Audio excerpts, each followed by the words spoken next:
Okay.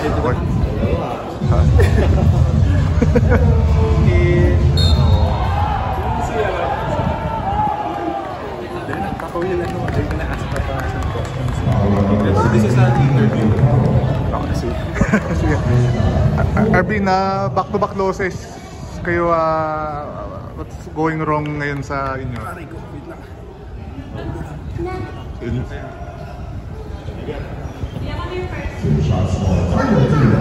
Sorry. Ayun, no? Hindi ko alam. This past 2 games medyo defensively medyo flat yung defense namin. And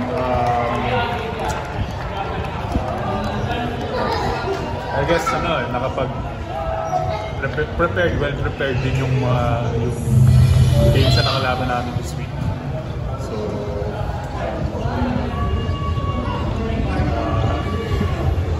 siguro I think we have to be better on defense and step up mga locals more.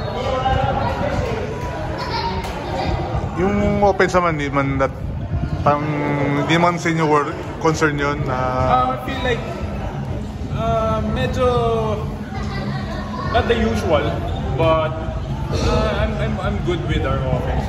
It's okay naman for us. Yung defense lang talaga yung namin, yung talagang mababa yung energy namin that time. So yes, we have to be better in that. Pero confident ka pa rin na yung finish at the top 2. Oh yeah, that's our target. Actually, we have 2 more games. And pa naman kami, nandun pa naman kami at the top, I guess, no? Diba? Yeah, we're number 1 or 2 now. Yeah, I think we have to win 2 more siguro para makuha natin. Twice to beat. Medyo mabigat nga yung next game namin sa Miguel. But medyo struggling din sila sa I like naman our chance against them. So it's gonna be tough after that all of our games. With Junmar leading the way, Seagoods also there from complete with the team. And last is Blackwater. 2 heavy games for us. So for now, I think we'll rest. We had 2 games in 3 days. And then try to figure out kung ano yung nangyari sa amin these past 2 games.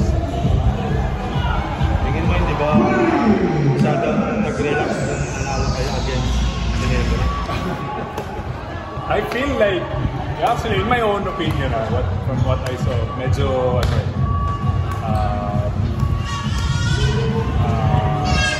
bang term?